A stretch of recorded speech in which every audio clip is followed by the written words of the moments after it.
Start recording. So, good morning, everybody. Welcome to class. So today we have a very special guest, our adjunct professor, Ms. Lina Tan. All right, she's going to speak on reception, context, and media rituals. All right. So Ms. Lina Tan is an old friend. All right. She will share her thoughts on reception, context, and media rituals for audiences. So Lina has done a lot of programs, teenage programs, women's programs, okay? You guys should go and Google 3R, okay? This was the breaking point when we wanted to see women in TV, okay? So if you look at that program, everything you can Google now. You try and Google that one, okay? That was one of the most interesting programs that I liked. Okay, we were talking about it in Miss Indrani's class 2 days ago. Was it, Lina? 2 days ago, right? So we were talking about 3R, all right? It's a teenage program. It's from fresh graduates that were hosts, and then they were talking about women's issues, what we would fight for and what we are still fighting for, right? So she has a lot of experience in terms of doing programs because she's an independent documentary maker, and also she does programs. She does casting. All right, that was the class that I invited you to go to. It was interesting because it was casting, because she does that too, and because she also picks people, fresh faces that can host her programs. Okay, so it is very interesting to see how that works together with what you need to know in terms of the other side of the spectrum, where you need to know who your audiences is, right? So, ladies and gentlemen, I give you our adjunct professor, Ms. Lina Tan. Lina, all yours. Hi, morning, everybody. I think I recognize some of your faces because you're on the camera. Yes, I definitely remember Hugh.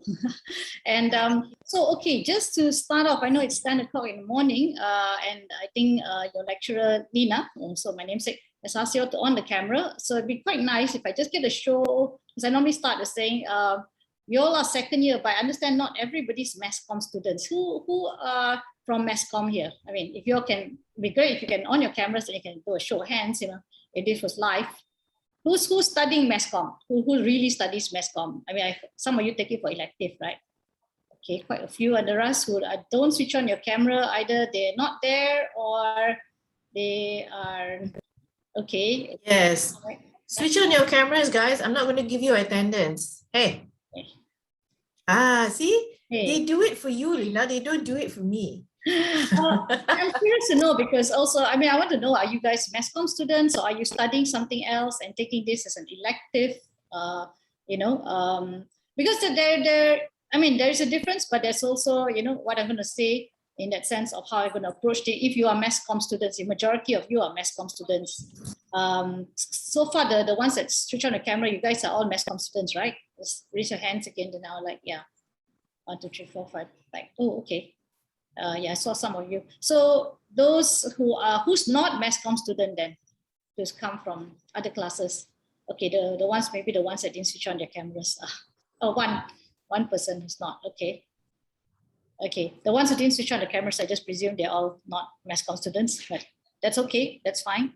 Right, and you're all second year students. So what I'm going to do today, I've been a producer for the last more than 30 over years. Actually, I'm fairly old-ish. Yes, and what Lina did speak about was a show that I did 20 over years ago, but I'm going to talk about a whole spectrum of what I do as a producer, and right up to the relevant thing nowadays, which is basically your OTT platform. I think most of you have talked about OTT, know Netflix, you know Netflix. Okay, Netflix is an OTT platform. So my latest film is actually on Netflix. So I'm going to talk a bit about that spectrum.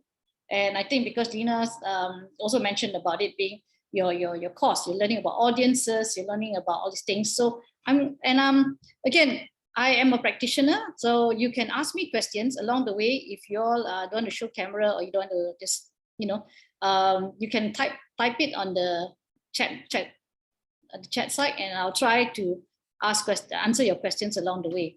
So I have a little slide here, but definitely feel free to really ask questions. You know, the more you ask questions, the more you're curious, and if you don't understand, please, please ask. Okay, so yeah, so here we go. I mean, in that sense, here we go. My name is Lina Tan, same namesake as your lecturer. Okay, I talk. My slide says making meaningful content. I told you that I've been a producer for 30 over years. I started my career after university, and I've produced scripted, we call it scripted programs. That means you have a script, you read it. You have unscripted programs, which is like documentaries, TV commercials, movies. So just some of the projects that I've produced over the years. So I'm a producer, basically. And I think you've gone through this thing of what is a producer. The terminology producer comes in various, there are various times. I mean, you can see a whole list when you see your credits at the end of the movies or stuff, you see the word producer. There are many producers, many. You sometimes you'll be really confused by the amount of producers there is in a project. But normally there is one, we call it the driving producer, the main producer. So most of the time, if you are the main producer, which is most time I am, the producer is the driver of the project. As you can see, we make it happen. And we make it happen because number one, we find the ideas, we go for meetings, we pitch to people. You see the panda in the picture. I'm sometimes like the panda in the picture because I'm like pitching to the bunch of, yes, it could be sometimes old executives, but nowadays they're getting very young. They're as young as you. And you're sitting there discussing things to executives, talking about projects. So basically the producer is the driver of the project. We make it happen. A lot of the work that we do as a producer are in the pre-production stage, actually. And the pre-production stage can range anything between 2 months, 1 month to 10 years. Okay, I've not done a project for 10 years in pre-production, but my project has gone up to 2 years in pre-production to 3 years before it even gets shot. Why? Because it starts for the ideation stage. And the idea can come from anywhere. It can come from books. It can come from, I got to buy the book rights. It can come from the fact that I watch, something and something sparks an idea to me. It can be everything, an idea is the idea. A lot of, you see, sometimes people buy book rights. Now that is the producer's job. They buy the rights for the books, yeah, and then they convert it to films or to content. And then you also see planning the budget. Yes, because, without the money, nothing can get made. And that's why it's called show business. So we plan the budget. We plan the budget because how would you know how much it's going to cost? Yeah, first thing you do is you need to find all your key players for the project, meaning your director, your actors, who are the people that you're going to, your writer, are you writing it yourself? You can be a writer, you can also be the producer of the project. That's fine. You can also be the director, you can also be the producer of the project. But you got to see who are your key players. Okay, you plan the budget. How much is your project going to cost? Okay, and of course, then you got to figure out who's going to give you your money. Is it your mother, your father? Are you going to go to bank? Are you going to go to stations? Are you going to go to, are you going to be sitting there? Yeah, and there's lots of tears, believe me, lots of fighting, but not in that physical way. But that's a lot of like discussion, agreement, disagreements. You pitch your project, you ask for $1 million, they give you $100,000. So that's why they cry. That's a lot of these kind of things happening in the industry. It's a huge, long process. And it's not scary. It's actually quite exciting because I say this because as a producer, you are the one that start and live with the project. Think of it as the mom, right? And the dad, all rolled into one. And you have a baby. And the child is your project. So that's what you do. Plan until the time you're ready for it. Then I would say the next stage, which is the fun part of the stage. A lot of people like this part, which is the shooting part of it. People love the shooting part of it because, of course, It's fun. You see the action. You get, and of course, and this is the part that mass comm students, when you go into the industry, you guys want to be, cameraman, the directors, filmmakers in front of the cameras. There'll be all these things, and these are jobs in the industry. Tons of jobs in the industry.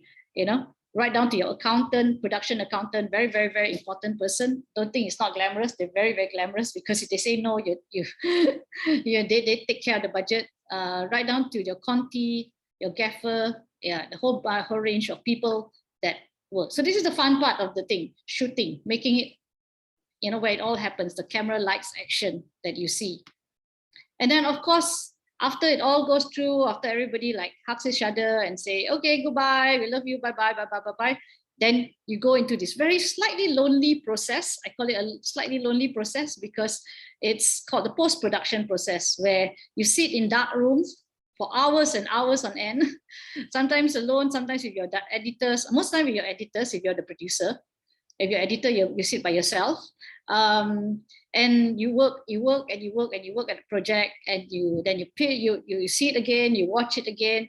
Sometimes you show it to a bunch of people, and then you write it again. There's also lots of paperwork to do. You have to make sure, you have to fill out all your forms. You have to fill up, make sure your budgets are done. All your whatever you spend has been sent out. And then finally, of course, you publish it. When I use the word publishing, when most people don't, wonder why publishing, because that sounds like writing, like publishing, because it is publishing. That's what it is. You put it out there. It is the same terminology. You put the project out there, then tons of people watch it. So from you being that lonely process, sitting in the dark room, watching it and watching it again, to then you get these tons of people. You put it out there. You put your baby, your child out there.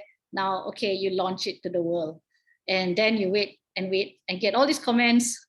And yes, nowadays people are very free to make comments. So, and comments make or break sometimes. And that's the way it is. So that's the process. So most of you. So I'm going to talk a little bit about development time. All content must have development time. Yeah. When I say that, okay, I talked about just now planning. This is one of my longest planning project. It's called Songlap. And it's a movie. And it started, the idea was mooted by a husband and wife couple, actually. The name is Fizi and Fendi. They had previously directed and written a film and a series for me called Kami. And in the process, and while we were shooting, they actually came up with an idea of a young boy, teenage boy, who is slowly going deaf. But he loves music, but he was slowly going deaf. And I said, oh, interesting premise, interesting character. And he has a brother. And basically, this is the relationship between two brothers. One is kind of a useless, no hope older brother. And the other one's idealistic, but his hopes are being dashed. So they started researching. They started the idea as a character-driven story, two brothers, And as they started researching, they, of course, needed to put the world. What's the world of the story? And they wanted it to be a little bit of the underbelly of Kuala Lumpur, which means rather seedier side of Kuala Lumpur, I would say. So what they did was they did a lot of research, and one of the research they did was, of course, reading newspapers. In those days, we still had a lot of newspapers. And they actually saw an article, interestingly, in the newspaper about a child trafficking. A woman from Klang was caught. And she was head of this child trafficking, whole child trafficking scheme, and it was in Klang. So they said, oh my God, this is so interesting. And they said, let's have the main guy work as a child trafficker, as he works in this whole child trafficking world. So they started researching that. And of course, as a writer, you have no idea. We're not child traffickers. We have no idea how much this costs, what do child traffickers do. All you know is what you read in the newspaper. So they did a lot of research again. We managed to get an ex-policeman. We spent some time with him talking about, he worked in Vice. He had retired, but he had worked a lot in Vice, meaning that he was very used to these kind of issues. And he was telling us, like, yeah, these people, how much even baby boys were sold for at that time. baby boys were sold for 8,000, baby girls for about 5,000. All this, the underbelly of things. What happens to pregnant, the women who were selling these babies? Sometimes they themselves get sold in. He talks about the whole scheme of things, and it was so eye-opening to listen to someone who's involved in that world. And it's a necessary thing. We need to do that, because if you're going to write about something, you need to know. If you're going to write something that's not in your world, not in your circle, you need to do that research. You need to spend time with that research. So they did that. Very interesting. We got all these details. So it's written into the script, some of it. And of course, they started writing the characters. They wrote. They wrote about like few drafts of the script. At that point, I was also trying to find money. I was trying to find, and it's not that easy to find money. Generally, it's one of the hardest things. So I had to pitch. I pitched it to a station that time. It's called Grand Brilliance, which is part of Media Prima. They have a cinema, a movie arm that actually it funds movies. So I pitched to them. I said, I have this story, and it's about two brothers, and they involved in the underworld of the trafficking. And I had to pitch 3 times, because the first time I got rejected. They're like, sounds too dramatic. And then I said, okay, maybe it's not developed. I went back again. I relooked at the script. I wasn't quite happy with the script still. I said, okay, can we get a script editor on board? And I was lucky. We got a script editor from France and we had to translate everything to get him to read, because he was down in KL, and we went for this workshop. And I said, let's get this done. Let's get a script doctor to look at it, because there was something not quite right with the script, I felt. It was there, but not quite there. So the script doctor took a look at it.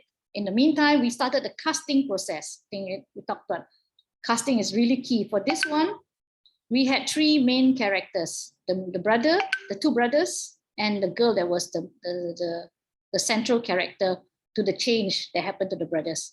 So we started the casting process with firstly the main character, and we were quite lucky at the time. Sahizi Sam, who happened to be one of the top actors in Malaysia, that he had just finished a couple of big hits, but they're all very comedy, non-sempit, kind of those like comedy shows. And he was looking for a meaty role. And I had seen him before doing some very meaty roles that in his early days. In fact, I think he's a good actor. I mean, I had seen him on shows, and I felt he was a good actor. So I approached him and said, hey, Sam, would you like to come and audition for us? Well, I did say, I said, we kind of like to read for us. And Sam obliged, and he was, at that time, just came out, and he was like looking for a good role to sink his teeth in. So we had this film, and we showed it to him. He was very interested, he was very excited. He read for the role. The directors loved him. I loved him. And we said, he's perfect for the role. We said, okay, he's on. And he's like, yes, I'm on. We managed to get him at a good rate, because he wanted the role. We wanted, and then, so we got him. Immediately after we got him, the script doctor revised the script. I also spoke to the writers and said, look, we need to have something to sell. You need to give me 1 or 2 action points. It's a drama, but you do need some action points. The underbelly, people, there are some gangsters, there are some, and say, okay, there's a car chase. I said, okay, car chase. Okay, everybody loves a car chase. Okay, so I went back again to the funders the 3rd time, because the 2nd time was also not very successful. The 3rd time I said, okay, so we have Sahizi Sam as our main actor, and everybody's doctor, and we have a different name. I changed the title. Previously it was called Adam. Now it's called Songlap. In Malay, it means in English it means to steal, to not really steal, like to grab money. And then of course I had a car chase, and I said, okay, we have a car chase sequence in there. And at that point, action movies were also taking off, and they said, oh, it's an action film. I was like, well, not really. It's a dramatic film, but there has some action beats in it, just to manage expectations. And so, yes, it took a while, but after 2 years, we managed to get it off the ground. They greenlight the project, and we got it off the ground, and the movie won a lot of awards and went overseas. We went to festivals and all that. So yes, and it's one of my, I'm very proud of this movie, and it also talks about the whole underbelly of child trafficking, human trafficking, in the context of a dramatic storyline. And by the way, we lost the deaf, the whole first idea of the boy going deaf. we completely took it out. It was totally irrelevant to the story. So we just cut it out in the end. So sometimes you have to lose the one thing that you started your idea from in order to, when it grows, it becomes something different. Yeah. So that's Song Lab. And the next thing I want to talk about is I do a lot of films and shows because I enjoy doing. I enjoy watching. I watch all kinds of movies. I from young I just love to watch it. So I combine a lot of what I like to do, like to watch, which is entertainment, with of course social messages. And I started with, I think Lina, your lecturer, Lina said that I did this show called Triar. Yes, it was a women's show. It started in the year 2000. It was then, at that time, there was no social media. Yes, can you believe it? There was no social media. So we only had a few TV stations. We had Media Prima, TV3, and TV7. We didn't even have ATV then, because this is the year 2000. And what do you call this? We had Astro had just launched. So I managed to get the show on Astro and Media Prima and TV3. And they gave me a really lousy time slot, 7:30 on Sunday, which apparently nobody watches. And they were just like, okay, you know, just put it out there. And I said my audience was young women. The reason why I did 3R was because at that point I was watching shows and well, I was a fairly youngish woman then, not very young, but youngish, but I felt there was nothing in there for me as an audience. I was watching a lot of television, but when I watched local television, I mean, of course, I used to watch the usual Hollywood, you know, what it was, Indian films, Chinese movies. But when I watched Malaysian stuff, Malaysian TV, and so I felt, hey, there's nothing very much for me out there. And so I wanted to make a show that I felt I wanted to watch as an audience. So, and then again, I talked about what I wanted to do. And I did 3R because at that point, I was also working in a lot of NGOs. I was involved in HIV/AIDS. I was enjoying a lot of social work at that point. And I felt that we needed to talk about issues for young women because in those days, in the 90s and to 2000, HIV/AIDS was like COVID now. You know, at that time it was very big. People talk about AIDS because HIV/AIDS was a bit of a scourge, but it was also not just a disease that was bad, but it was also a social stigma disease at that point. And women were being infected very high. So I was at a conference, AIDS conference in Marina Mahathir, Datin Paduka Marina Mahathir, and I was chatting with her and we were discussing the social issues for women. And I said, look, let's make a TV program for young women. I said, you know, let's do something that can reach out to the mass. And she agreed. And at that point, yeah, so we started 3R. We actually started out with and 3 young girls like yourselves, students. They were all just graduated. They had just graduated. They had no social media because at that time they had no you know, fan base or anything like that. But we took them through casting, and we put them out there. And the show took 2-3 years to really become. In fact, the second year we had a big hit because we talk about taboo subject, which is sanitary napkins, which is women's periods. It was just, and funnily enough, the station actually told me, if you're going to talk about periods on TV, you might get banned. And I said, come on, this is the year 2000. This is the year 2000. I mean, why can't we talk about periods on television? And they said, well, you know, it's up to you. You want to talk about it and you get banned, TV station was not going to, like, you know, support you because they said there is a ban on sanitary napkins. I said, okay, well, there's a ban on sanitary napkins, but there's no ban on talking about periods. So we did an episode about it, and that episode really flew through the roof with the ratings, and it actually won us Best Entertainment Award that year. And after that, the show just went on to become a huge hit with audiences. And the best part of it, we overturned the sanitary napkin ban. I mean, unconsciously, it wasn't a conscious thing. It was the TV station said, oh, nobody is complaining. And Kotex is sponsoring the show. Okay, let's start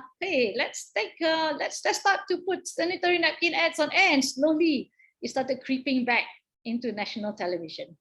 So it's my claim to fame that now you girls have sanitary napkin ads on air. Of course, we've come quite a long way to now, because now we're talking about, they get very bold, the designs and all that. People are still complaining. So that's, now we fast forward to, of course, I did a series called Gold and Ginchu. Also, for that, I did it as a series about college kids like you guys in college. And there were a whole bunch of students, and of course, they also play futsal. But I made one of the main character HIV positive, and he only did it towards the middle. And of course, the main character, who's a student, she's like a well-to-do anak datin, but goes fashion student, and then suddenly she finds out her boyfriend is HIV positive. So she's like, oh God, what do I do? And then there's also all these other stories, other issues that we had, not accepting yourself, issues with body weight and stuff like that. And my English, I did it because it was about learning English. And I'll talk to you 20 years later. So 3 years started in 2000. So I go now to 2020. In 2020, I had an idea to do this project called Sebalik Baju. We did a writer's workshop, and that's during the lockdown. So during last year, COVID, I called for a writer's workshop. I asked people who wanted to join our pitch workshop. I just said, come, if you have an idea, come to this workshop. We will talk about how to pitch, bring your ideas. So we selected a few people. It was all free, and good thing, because we're all locked down, so people could actually attend it. And so this idea project came about, was mooted, because one of the girls in the workshop has done a play, and her play was called Sebalik Baju. Her play was about 2 women sitting on a bus talking about their double D size, boob size. The double D cup. Okay, for boys, if you don't know what double D cup means, it means big breasts. Okay, so they were, so it was, oh, what an interesting play. So we discussed it, and I had an idea. I thought, oh, that is, what if we translate this whole thing into a movie? But her play was not strong or long enough to be made into an entire 1.5 hours movie. So what I did was, I bought the rights to the story. I bought the rights to the title. I also told the director writer, I said, you will develop this with me. I decided to make it into an omnibus of 6 different stories about women, and one of them being that. And I got another writer, Rafida Abdullah, who's one of my ex-3R girls, who's also an award-winning writer, to come on board on this project with me. She wrote some of the stories. I got 4 other women directors. I turned it into a female-led project about women's issues with dealing with social media. I said, the issues like that, why Sebalik Baju? I like the idea because I thought that women are always judged by how they wear, what they look like. You don't get so much with men, because of course they're only wearing one clothes unless the man decides to wear a dress. So that's a different issue. But with women, the issues are plenty. You wear tudung also, you get judged. You don't wear also, you get judged. You wear an earring on your nose, you get judged. You wear a little bit sexy, you get judged. So the judgmental part of women on how they look. Whether you look messy, they also say you look messy. You wear makeup also, they say something. You wear too much makeup, they say something. You come out your hair never comb also, they say something. So I decided that I wanted to make a film about some of these issues, that how women get judged by how they look. And then I also wanted to couple with that. It's more, nowadays it's much more terrible now with social media, because we don't even know people, and then we want to comment on them. I know you don't know people, and then straight away want to comment on how they look. Oh, you're constantly posting yourself with a tube top. You must be a real slut. So those kind of things that I wanted to comment about, the commentary, how social media has already made us, obsessed and fixated. So that's how the idea started. It's now showing on Netflix. I'm very, very happy to say that it's already on. It's number 4, trend top 4 and top 5 in Malaysia is number 4, I think. So if you got time, if you all have Netflix, please try and watch it. It's getting really, really good reviews, and I'm really happy about it, because one of the things that really come across is that it's combined entertainment and issues. So there's 6 different stories. One of them is a college story. One of them is about a working woman. But the premise of it is it starts off with a woman who works in a magazine, a women's magazine, and her magazine closes down. After many years of working, the women's magazine closed down because, as you know, print is almost dead. It's not dead, but it's almost dead. And how then the story unfolds.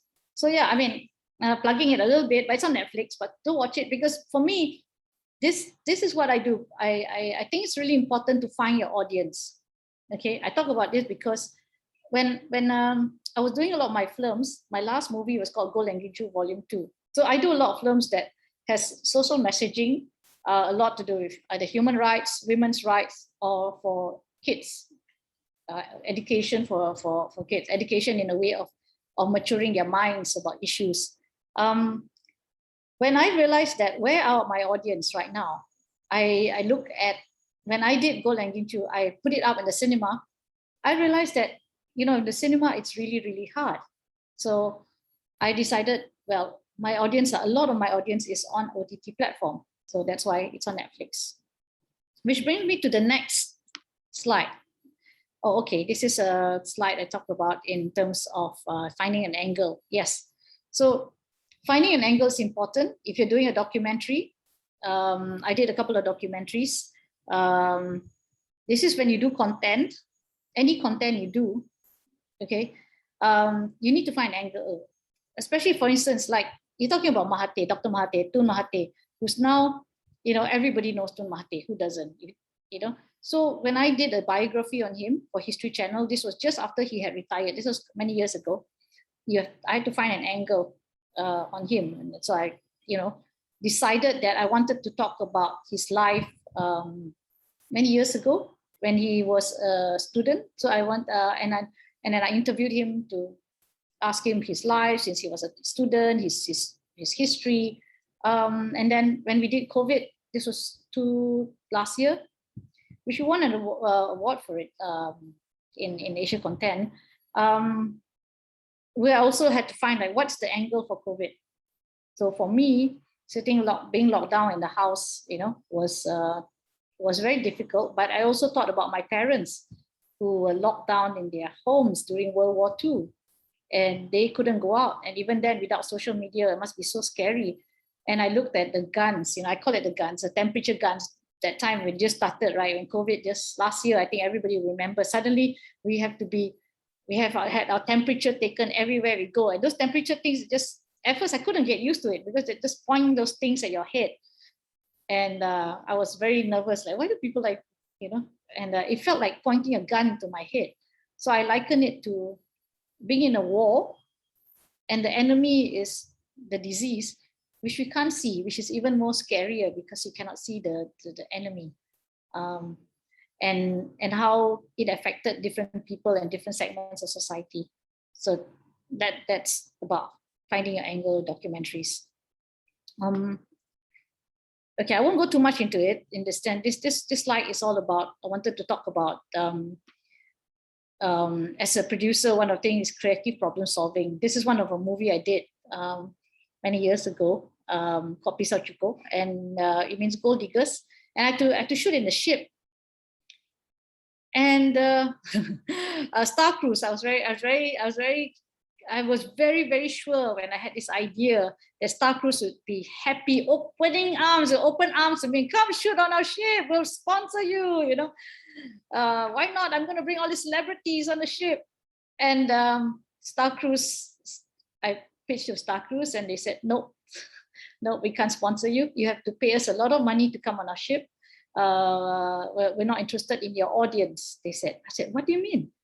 I said, you know, I've got all these big celebrities. They said, no, we have gambling on our ship. I'm like, oh, I didn't think about it because actually I don't go on a cruise ship, you know, and a big part of cruise ships have gambling. So I never realized that.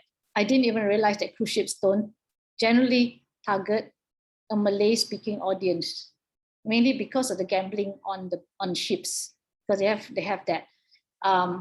And so they weren't interested.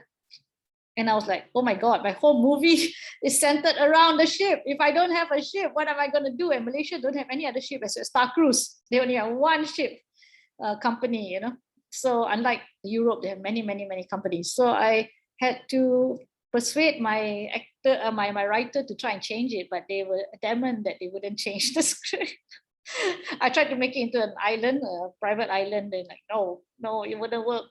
So eventually, I found a production designer. I found a pool, an empty pool in an apartment in Ampang. It was a very, very sad looking apartment, but the pool was very nice. And I had to talk to the management. And here you go. There's some pictures of us where we built a ship. I got a production designer to build a set on the swimming pool, around the swimming pool, to recreate the ship. So I think this movie is also on Netflix right now. You can watch it actually. But because it was not shot on the ship, the director, Bernard Jolly, he decided to make it look very theatrical. We discussed about it because I said, look, people are not going to believe he's on the ship. I said, because it's so, we're not shooting on the ship. He said, it's okay, I will shoot it like theater. He had this idea that he will shoot it, how theatrical, where the audience is sometimes suspended in disbelief. So he'll shoot it like a theater piece. So if you watch a movie, if you can catch a movie, so again, I think it's still on Netflix. It was on Netflix during Raya, so I think it's still on Netflix. You will see how he captured it. And the funny thing is, I thought that it was so well done. Unfortunately, it was so well done. The set was so well done. Some people thought it was a real ship. So yes, we weren't even nominated for best set design. I was very disappointed that year for festival. I need to go and watch that again now that you've told me this. Trust Bernard to come up with something like that. Yeah. So we shot that part because the rest of the place was shot like Port Dickson in the hotel. In fact, the last scene, the ballroom scene, was shot in Federal Hotel, the old Federal Hotel with the revolving restaurant in the top, and then we had the green screen, everything. And imagine this is in 2009, I think. Yeah, more than how many years ago. So yeah, we had a variety of locations that we solved the problem of pretending it was like a ship. And we have very good art department, production designer. So capturing your audience. This is now going back into the context of finding your audience. Yeah. So when you do a piece of content, sometimes you think of it as not just content. You think of it as not just a TV show. You think of it as an IP, intellectual property. Now, Oh My English is an intellectual property. I created this for Astro. Unfortunately, I don't own the IP rights, but Astro owns it. They made a lot of money from it. But because Astro made the project into a 360 because they wanted children, they wanted audience, of course, they wanted kids audience, and they wanted the audience to be people who don't generally speak English. Most of you here are English speakers. You speak English at home. So I don't think you have an issue, but you must understand a lot of the kids in the rural schools, some of them in the Kerajaan schools, their English is not very good.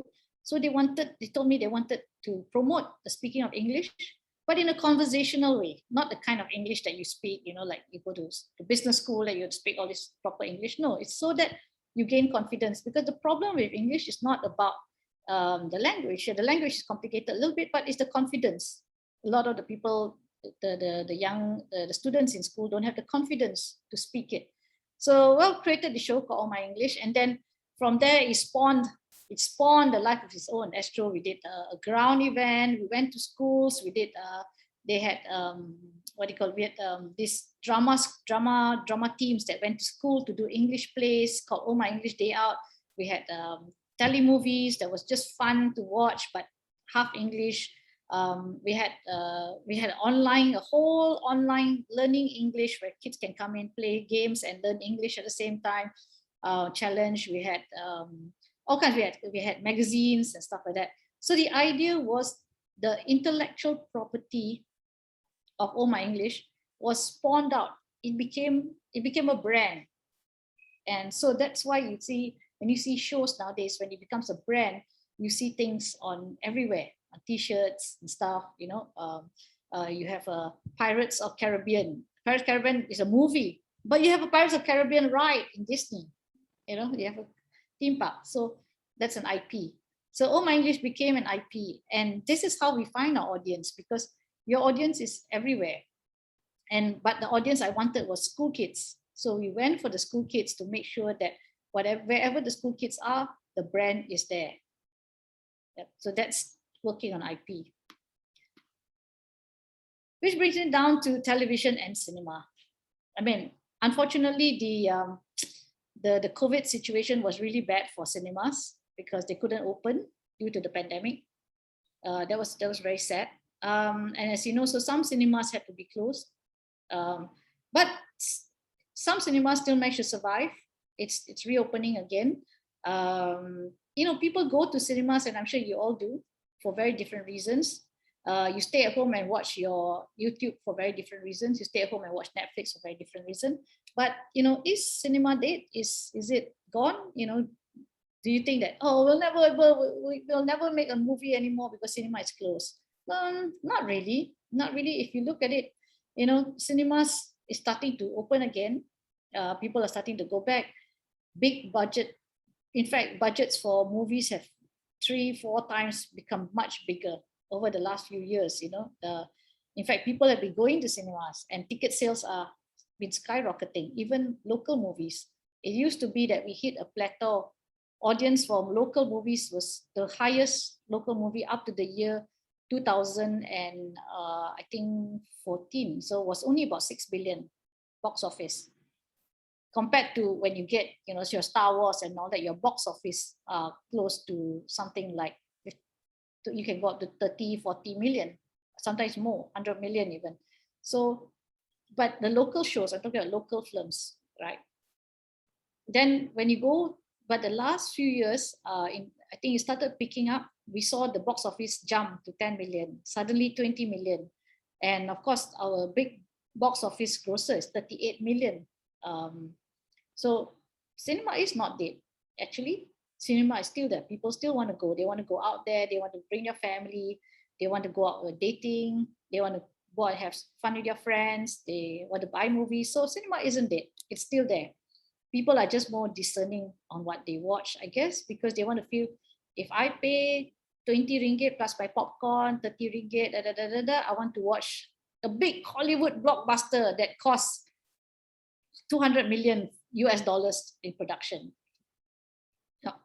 And television, is television dead? I don't think so, because television has new life. If you can see all these things, this is what's happening now. It's OTT platforms. We call it OTT.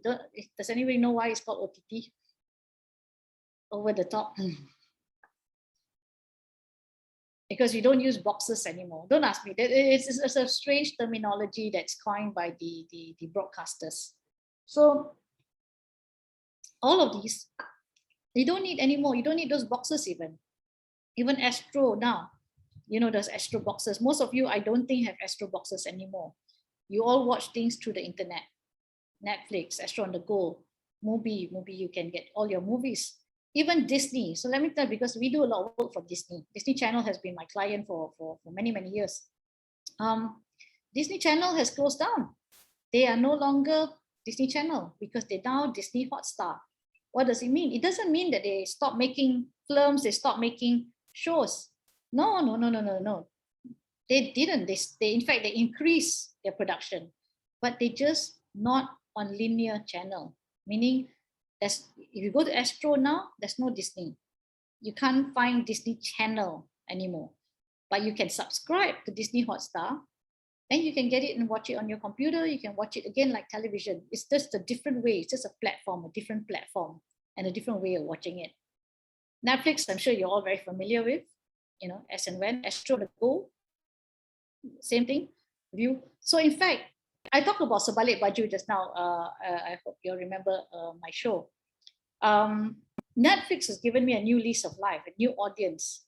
And I realized that's where my audience is, because when we sold it to Netflix last year, this year, sorry, we sold it to Netflix this year. We spoke to Netflix and say, hey, again, this pros and cons. Netflix being a big American company, they've got all their shows, they've got like the big budget Squid Game, this, that, there you go, one small little Malaysian film. We've set it up. And, they didn't even do any promotions. They put like, okay, coming up, that's new. And so somehow we found an audience because people started Those people that watched it said, hey, they liked it. Those people, they started tweeting, it became trending on Twitter. Our actors started writing about it on their social medias. And our little film called Sebalik Baju it went up to number 6 in Malaysia, most watched, number 5. And just yesterday, I just saw, it went up to number 4. That's Squid Game. Squid Game just went down to number 5. So it just like, I thought, oh, that's good. We just beaten Squid Game. So it's given you a new lease of life. It means that there is an audience out there. There's an audience who want to watch locally made films if it's made well and if it relates to them and if they feel they can relate. And for me, it's very important to find that audience. Where are your audience? So, and it was with literally almost zero marketing dollars. Compared that if I were to put Sebalik Baju on the cinema right now, I might not even get, I might get I don't know, 50,000 or not even 50,000 times 10, maybe 10,000 audience go and watch it. Because when I did going into the last movie I did in the cinema, I've got something like 40,000 audience watching it. So, and you know, the amount we spent making it to the cinema with the marketing dollars that we had to spend. And the reason why there was not that many audiences because next to us was another big, huge budget film called Pascal, another big, huge project film called Police Evo, and we were right in the middle. By the time our word of mouth got round, the cinemas were busy taking us down already because they were giving it to many other bigger shows at that time. So yeah, I think this is the future. This is already here. The future is already here. The platforms, finding the audience. But of course, because there's so many new platforms right now, I mean, Soka is Astro's new OTT platform. We're doing a couple of shows. If I got a show there called Gantung, which is on Soka, which it allows me, what it is that OTT allows you to also create content that's maybe not so constricted with censorship. I mean, because interestingly, LPF, as you know, Lembaga Penapisan Film, that's the censorship body in Malaysia. It governs free-to-air television. It means RTM, TV3. It means those free-to-air means you don't have to pay for it. You just log on, you can watch it. Things have changed since then. Unfortunately, our censorship board hasn't evolved too much because they can't censor the internet, right? And MMC, Multimedia Corridor in Malaysia, they have an oversight on the internet.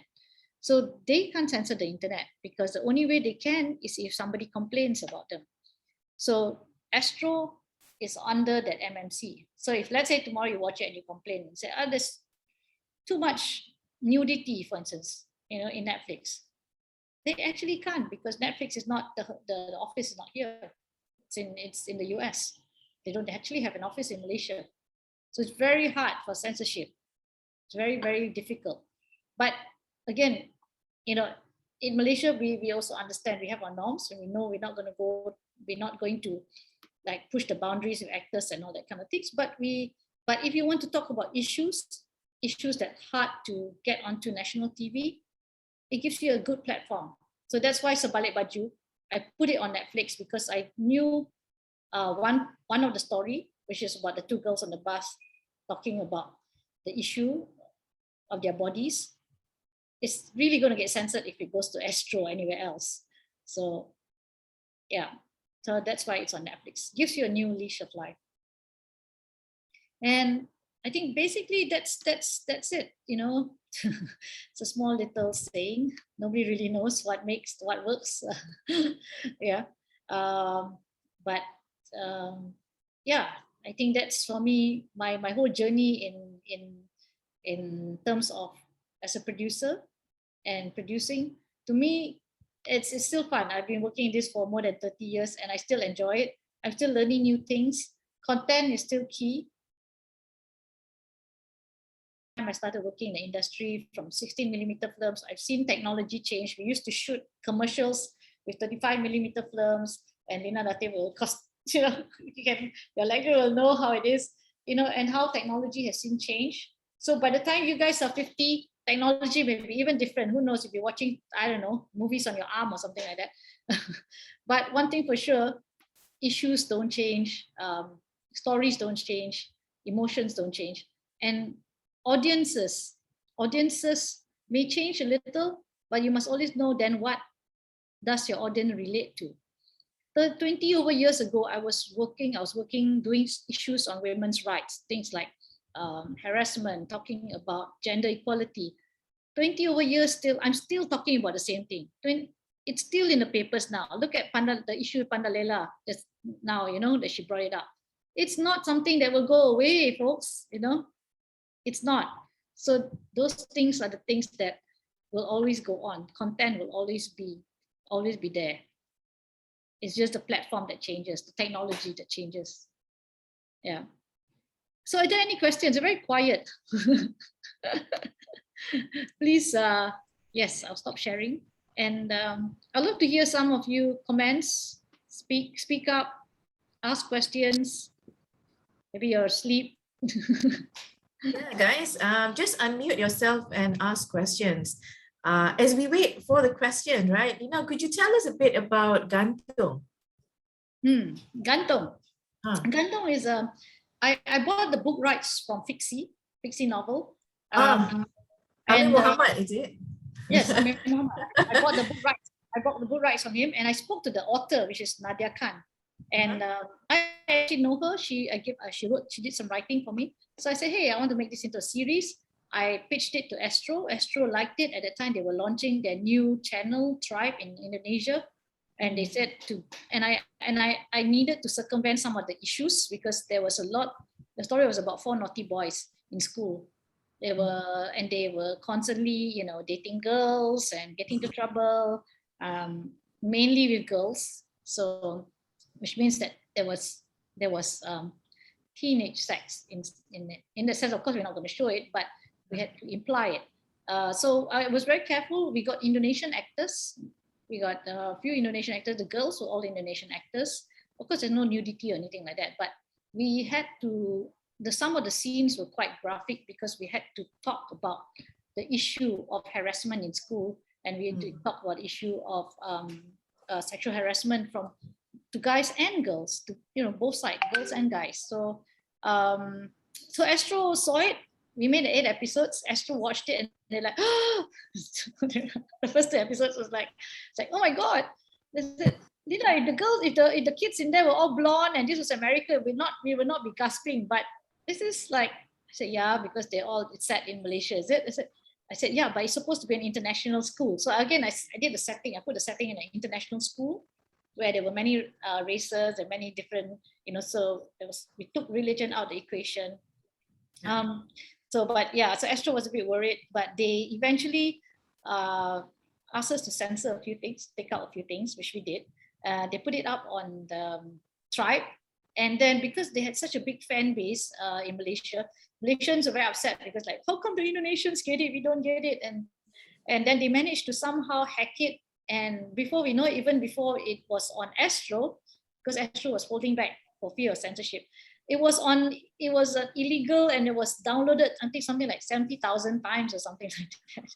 And I was telling Astro, hey, you all better go and show this before the pirates are just like the kids are having a field day. People are tweeting and they're showing themselves watching it and making a mockery of the system. So eventually it's out. They did put it out, and now because they just launched Soka, and they want to try be a bit more daring with Soka. So Gantung is out on Soka now, and it's the uncensored version. So, awesome! So these platforms are working for you, because I remember when I was working at TV3, LPF gave me such a big headache. If we were doing songs and we were re-editing songs, and if there was a brother and a sister putting his arm around her, and the censorship board would say, cut that out. Oh my God, that's on my credit roll. How am I going to cut this out? I had to go back into post-production and cut it out because that's what they said. So these platforms are fun because you can do almost anything and get away with it, right? Well, I mean, to almost. I mean, because Malaysia, we are, still conservative, and we must be responsible producers, of course. Yeah, I am not an advocate of making people do things that they don't want to do. So and I'm not for nudity, anything like that. So I think we should be responsible, but it does give you an avenue to talk about issues that normally people will consider taboo, or but we do talk to each other about. It's just that yeah. It's the same with periods, right? You spoke about that in 3R 20 years ago. We still have problems with that. When Libres launched their new packaging with the bunga telang, remember? Yes. Bunga telang is the reason they used it because it's very good for period pains. It's very soothing for that. So that's one of the reasons why they put it on the new packaging. Even that was controversial. My God, right? Yeah. So yes, I mean, to me, that's why I think the future for Masscom, if most of you are Masscom students out there, and if you are going into it, is of course the future is digital. It's already here. Knowing, being digital savvy and all that stuff is very important. But remember, the digital platform is like a jungle. Unlike those days, TV stations, you only had a few. You know who your audience are. Now with the digital platform, think of it as a jungle. If you want anything out there, you got to light a fire. And if you light a fire, your fire must be very, very bright, so that all the animals who come can see it. If not, you get lost in the jungle. Your show will just be one of thousands and thousands of shows out there, because there's so much content out there. Yeah. It's a very interesting analogy. Any questions, guys? We have our adjunct professor, Ms. Lina Tan. She's a very famous producer. You've seen her work. This would be an opportunity for you to ask questions. Go ahead and unmute yourself and ask questions. Max, you have a thumbs up sign. You want to say something?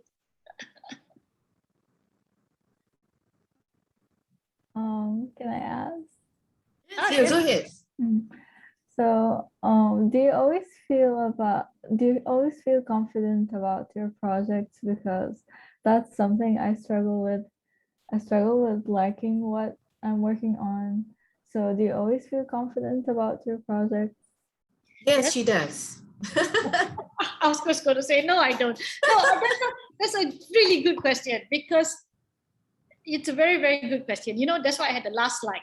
Nobody really knows whether what will work or what won't work. When you're working, I mean, sometimes I get so confident on the project, I'm very sure it will work. My first movie called Gold Engagement, I worked really hard on it, and I was very confident that it's gonna be well, it's gonna be a box office hit, Of course, the day it opened in the cinemas was the day that there was a haze. There was the worst haze in Malaysia. The first time ever that the government announced to lock down, schools, close factories and all that. And I was like, oh yes, maybe they'll go to see the cinema. They all go to the cinema. But no, everybody stayed at home. And my movie didn't do so well the first week. In fact, like the cinema caught me and it's like, movies are doing really badly. We need to do more promotions for the next week. And it was a real eye opener for me. And I like, oh my God. But the reviews was good. So the reviews came out and the reviews were all very good. But just that the people weren't going to the cinemas. So that really sometimes it does hit you, because you're like, but if the review is so good, why aren't people going to the cinemas to buy tickets? But that's not necessary. So, I mean, yes, there will be times where you doubt, even my last movie when I did, and I was like, then people are not buying the tickets. But the thing is that don't be so hard on yourself. I think this is mostly to the women, also to the guys, but don't be so hard on yourself, because if you want to be a filmmaker, if you want to write something, you will always feel that, oh my God, what am I doing? Halfway through you go, this is terrible, this is horrible, nobody's going to watch it, nobody's see it. The seeds of doubt will come into it. But you know what? Keep on doing it. Ask your friends, ask people to give you honest criticism, and take that honest criticism. Somebody says, oh my God, this is really bad. Okay lah, you take it. But if you really think that, never mind, I just go through with it. Because I've had I've seen really bad stuff before, and I go like, I tell the filmmakers like, oh my God, they're so boring, and they can take it. But the thing is that you do it so that you can do your next one and your next one, and you do it because you want to learn also. You have the learnings. If you don't do it, you'll never have that learnings for it.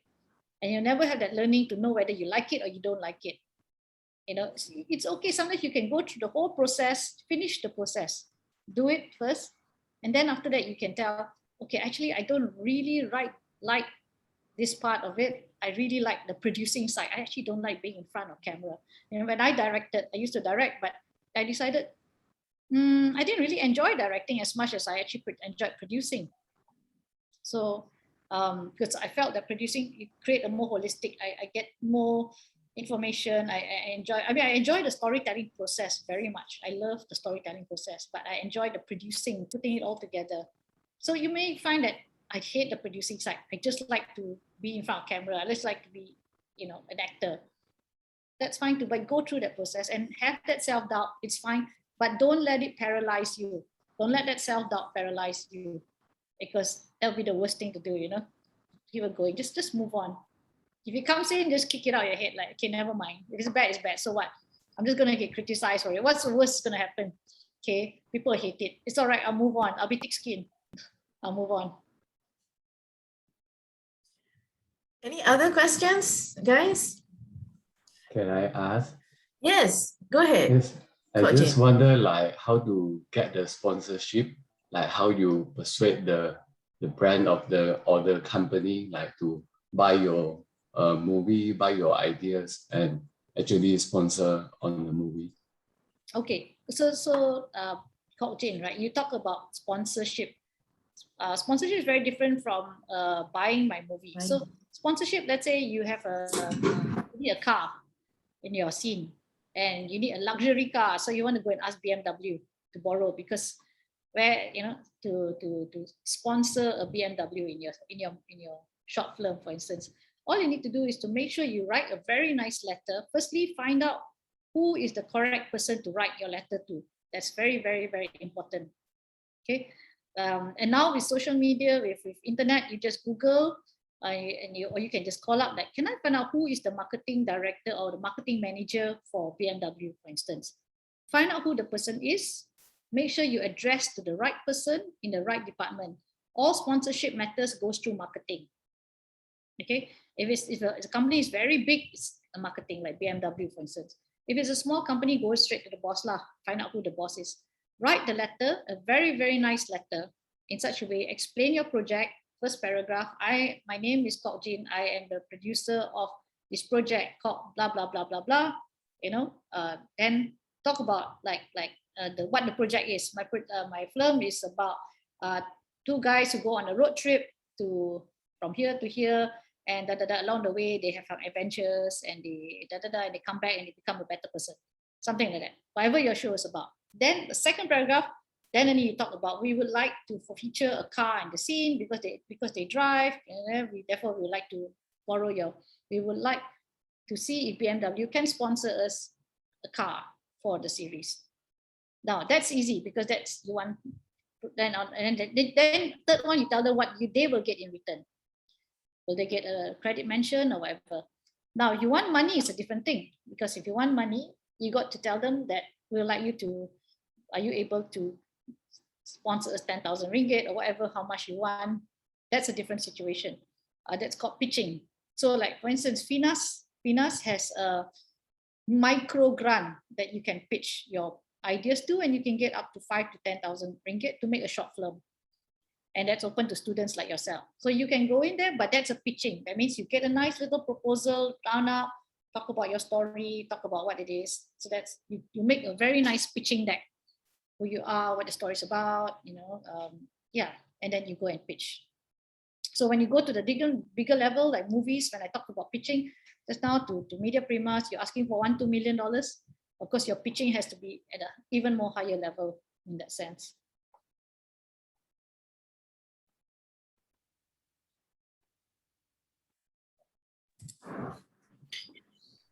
Any other questions?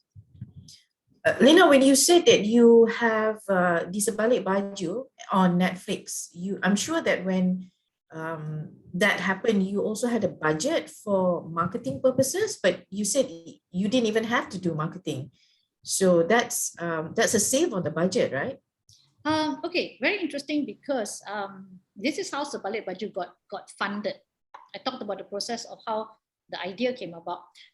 Because during the lockdown, Finas was also giving out grants for this thing called DKD, Dana Digital, DKD. It's called DKD, but it was the funds for digital production for OTT platforms. So at that point, of course, I didn't know Netflix yet, and Netflix didn't know me. I couldn't go to Netflix and ask them, would you like my show? So what I did was I spoke to Astro, who was launching their OTT platform. I got a letter from them, and they said they were interested. No commitment, just a letter in interest. I pitched the project to Finas, and they actually my people pitched it, and Finas gave us a small grant. The grant was not enough to finish the film.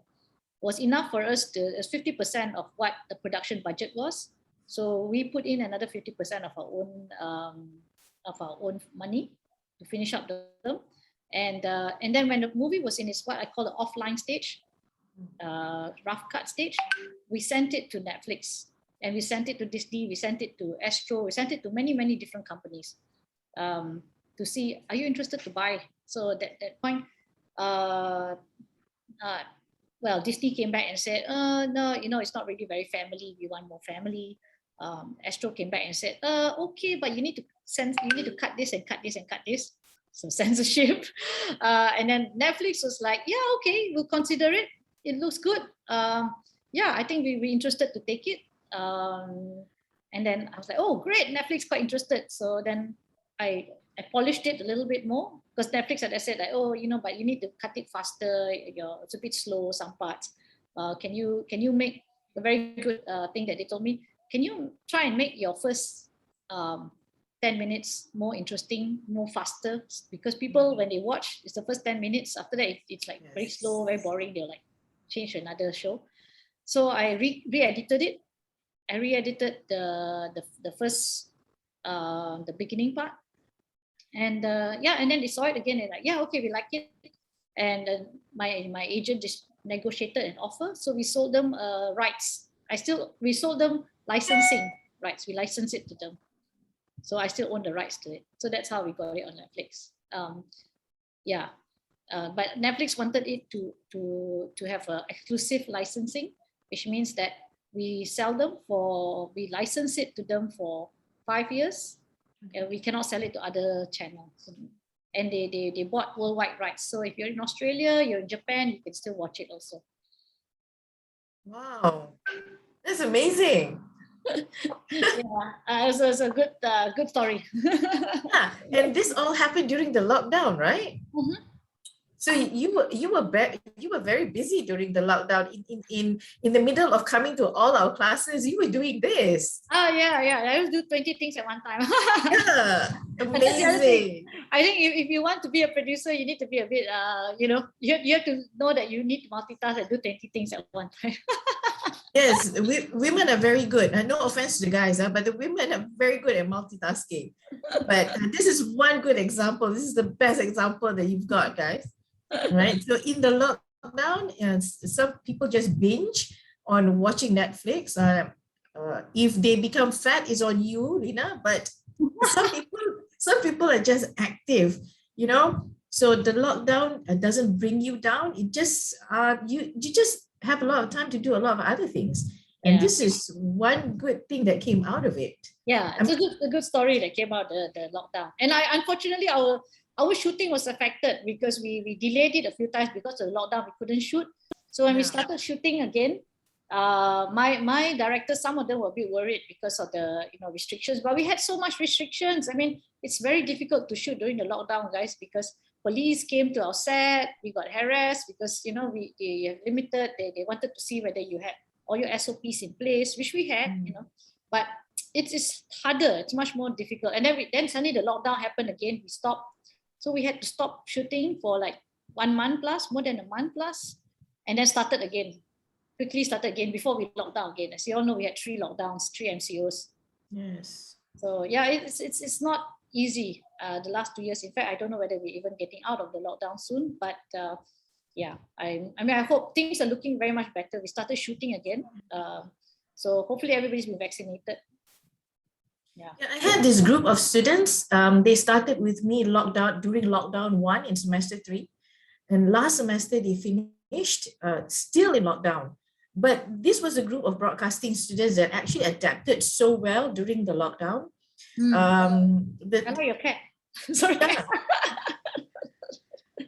Fortunately, it was very close to the shooting, so there was just one person going out to shoot and another person in Johor Bahru editing the work. So the projects were fantastic. So I always told the students that, if there was an award for adaptation, they would win it because they did very well. And fortunately, this semester, they're all out on internship, and now the SOPs are a bit more better, not very stringent. So they took it all in stride.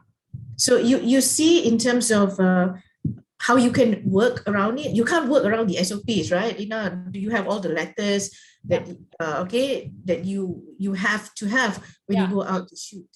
You must have all the letters. You must get all the permission. We had a lot of productions that got affected during the pandemic, so we had to stop halfway. Yeah, it's hard. In fact, we got one production I call it the most unfortunate production. We started, and then just before we like 2 days before we're supposed to shoot, the first lockdown. So we said, okay, never mind, don't start anything. So we waited, and then when the second, then when it stopped in between, we started again. But we started it a bit late because it involves children, and then halfway through lockdown, so we stopped again. And this time the second lockdown was very long, and because it was so long that now it's just open again. And then it's really unfortunate because number one, we're still not allowed to shoot with kids under 18. So our production had 18 little killed. And the worst part is my lead actress suddenly found herself pregnant. So we're like, oh my God, okay, what are we gonna do now? We've got continuity issues and my lead actress is pregnant and we still can't shoot. Like, oh dear. So you either wait until she delivers or you need to reshoot with a different actress. Either or we shot some of it. So her scenes are, I looked at it like not so difficult. So if we can shoot, hopefully next month we can shoot more close-ups, don't show stomach. Hopefully she doesn't have any issues with the first pregnancy some more. So yes, these are the things we have to deal with. Any other questions, guys? We'll take a few more questions and end around 11:30 if we can. Questions? This is your opportunity to ask. May I? Yeah, Shata, go ahead. I just want to ask, like, once you sell your movie to Netflix, like after that, do you earn profit from the movie? Do I earn profit from the movie if I sell it after I sell it to Netflix? Yes, ma'am. Yes, of course. You wouldn't. If I don't earn a profit, then I'll be closing shop very soon. And the good thing is Netflix pays in US dollars, so that's nice. Yeah. It pay per view or what? Sorry? How does the Netflix pay the money? Per view or? No, they don't pay per view because you know how you guys subscribe every month, right? You pay like every month one amount. So Netflix has this called the license fee. So their license fee varies.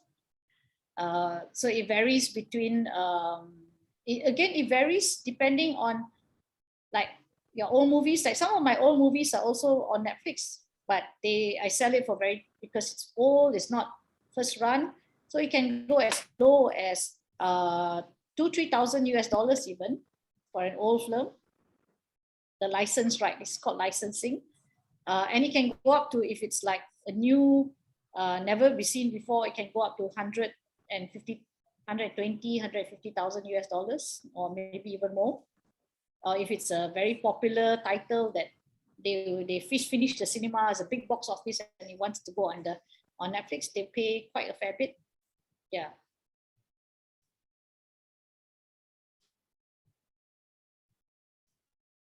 I think they're more interested in how much profit you're making. Guys, if you want to make money fast, don't go into this industry. That's my biggest advice to y'all. If you think you're going to make fast money, I mean, even if you want to be a YouTuber, it'll take you a few years before you actually, try and see money from being a YouTuber. So everything takes time. Don't expect it to be an overnight success. And if you are an overnight success, there's also a lot of problems, okay? Because if you're an overnight success, you think everything comes easy. I tell you, it's harder to follow up a success than it is to chase success. Because if you suddenly have a success, it means your next one, you need to be even more successful. You need to be even more better. So I'm grateful in my career. My projects have all done this kind of trajectory, not like suddenly and then next one like that, So in a way, I had my learnings that go up, like, okay, this got well, next one do even better. So my first movie made 800,000 ringgit at the box office. Second movie made 1.2 million. Third movie made 1.5 million. Fourth movie made 2.1. Okay lah, go out. So, so there is a trajectory in that sense. And after it drops, then it goes down. So it's just like that. Yeah. The expectations are more, right? If you start big, right? Yeah. I mean, like, that's why people always say, hey, the sequel not nice lah. Like when you do part 1, right, then they have like a big successful show, and then after that people do sequel. Then you watch, sequel not nice because the first one so nicer. So you got to better yourself the second one. Yeah. So yeah, it's success should come again. Don't be so hung up about chasing that success thing, that in the sense that it's numbers, it's money and all that, especially if you're in mass comm, especially you're in this industry. It's like a gila person's industry like that, but in that sense, you all have to, if you're not sure, go in there, talk to people, ask around. It's really you one day you'll be sweeping floor, next day you'll be sitting next to the top actor in Malaysia talking, next day you'll be washing plates at 3 o'clock midnight. So it's there's no telling you what you'll be doing, because that's just the industry. You're doing something, you'll be projecting, you'll be wondering, I went to university and I'm sweeping floor. How come I have to go internship and then what I'm doing is to sweep floor? But you don't see the big picture that sweeping floor is not the end game. The issue is not sweeping floor. The issue is that you rent a home, it's teaching you responsibility. You rent somebody's house to shoot. You got to make sure that you give the person back, it's just respect, that you clean their house to give it back to them so that they can allow you to shoot the next movie there and they love you for it. So it's not the act of sweeping, it's the act of making sure you're responsible enough to clean a place if you're shooting in somebody's house. Yeah, you must be driven by these kind of things, not be driven by just the act of it. If you're just thinking of the act, you're just thinking, why am I washing plates? Or why am I mopping the floor at 3 a.m? You're not getting the big picture. Or why I go to study so hard, Taylor's College, and I'm going to buy food for people. My job is to go and buy food for people. Hey guys, buying food for people is like the most important thing in production, because the food is the most important thing in production. If your food comes late, your catering is bad, your food is lousy, I tell you, that's a producer's worst nightmare. Half the time you get, you'll be like, where's that intern that went to buy food? Because they cannot figure out, they cannot have time management. And if you don't have time management, you cannot work anywhere. Because if we're going to eat at 1 o'clock, at 1 o'clock you go and tapao food for 50 people or for 20 people, okay lah, you die lah. Your people are going to start eating at 2, 3 o'clock only, and that's not very well. Yeah, and they're going to be angry, and they're not going to be in the mood for the next shoot.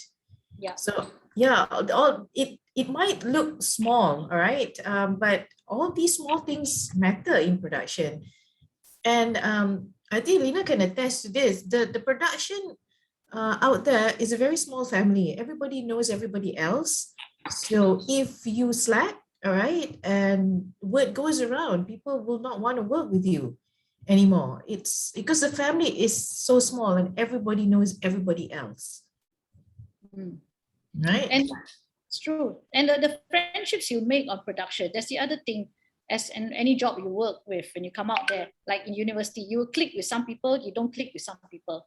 That's fine. Find the people that you can click with, that have the same wavelength, that you like to work with, because you're going to spend longer hours with them than you do with your own families. Believe me, when you go into production, you'll be spending like 13 hours, 14 hours, 16 hours with these people. If you don't like them, you will be miserable. Okay, so you should try and make a lot of friends and be happy on set, because yeah, it's going to be a long hours.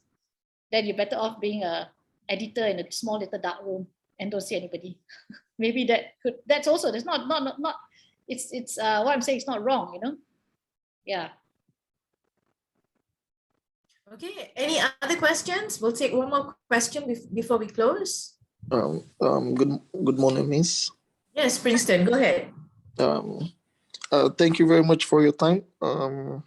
I actually have about 2 questions, and the first one is, as a young and coming director or producer, how and where do you find all these things that ways to make sure you put everything together? You made an example of when you couldn't find a boat and you substituted with a swimming pool. How do you find all these things in time to come up with your work? And secondly, my question is, do you get pressure, and do you get pressure from your audience expectations, and how do you handle it? Okay, Princeton. I wish I could see what you look like, but never mind. First question is, where do you get these things from? There's a tip. If you want to be a producer, if you want to produce something, make sure you're friends with everyone. Make as many friends as possible, number one. That means that includes a security guard, that includes your, people you don't know, because these are your sources. Of course, now it's social media, it's easier. In those days, I didn't have. I remember I had to do a project where I needed, the director wanted people in a it's an old, it's supposed to be a period piece, and we wanted some people in a carriage, and he wanted an Indian guy with a turban, a Punjabi guy with a turban.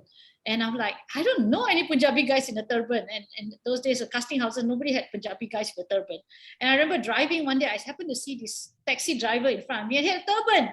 So I drove and chased after the taxi driver, knocked on his door, and he was like, I said, can you be say, hey, I want to put you in my show.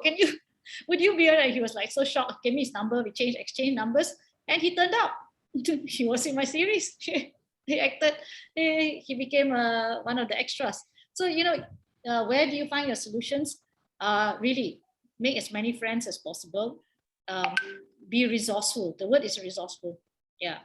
If you want to be a producer, you want to be very, very resourceful. And now we've honestly, I would say it's a lot easier now than it used to be in those days to find things, because of the fact that there's Google, there's digital, there's social media. In those days, we only had the yellow pages. You're lucky you had the yellow pages. We had no Google. We had to find maps. Sungai Buloh was very far away. I had to find 100 ducks for a commercial ones. And I had to go to a farm and ask the guy, like, do you have ducks, 100 ducks? And they all need to look white color. Oh no, the ducks look very dark. It needs to be white, pure white. Can you give me a picture? Do you have a picture? Can I see your ducks? You really have to have these kind of conversations, and it's fun. I mean, yeah, but I did end up with 100 ducks that I had to transport to Taipei. So you have to do these things. That's why, in a way, no other job is like this job, because one day you find you are chasing down a Punjabi man, asking him in a taxi. Next day you're like going to a farm, asking people whether you can rent their ducks or their horses. I went to a circus one because I needed a chimpanzee. So I had to go to this. Thank God there was a circus in Bangsa or something. Then spoke to this guy who had a chimpanzee. So I need to rent your chimpanzee. It takes you to places. That's the fun part of it. Yeah, and it gets you to meet weird people also, the encounters of the weird kind. Yeah. Yeah. Pressure from your own expectations. I mean, I'm not quite sure with me, but yeah, you always have pressure anyway. So just manage it. There will always be pressure because deadlines and stuff like that. Expectations from clients, expectations on your own self. So there is tremendous pressure on all around, but you just have to manage it. And as you grow older, you find the different ways of managing the stress and the pressure. Yeah. Okay. Any other questions? If there are none, okay, I'd like to thank Lina Tan so much for coming. I think the students have benefited from your experiences, your vast experiences in producing, in all the ideas that you come up with. Thank you so much for taking time from your busy schedule to join us. It's always nice to see you again. Thanks for inviting. I wish all the best to Taylor students. And yes, we do open for internships. If anyone wants to do, just write into us, rate@rate.com.my. Yeah, we always open. And all the best to everyone. I hope that you all continue working, doing what you like to do. And this is a very interesting industry, guys. If you can stick to it, persevere. There are days where they are terrible and you don't know what you're doing, but it's okay. So does medic students.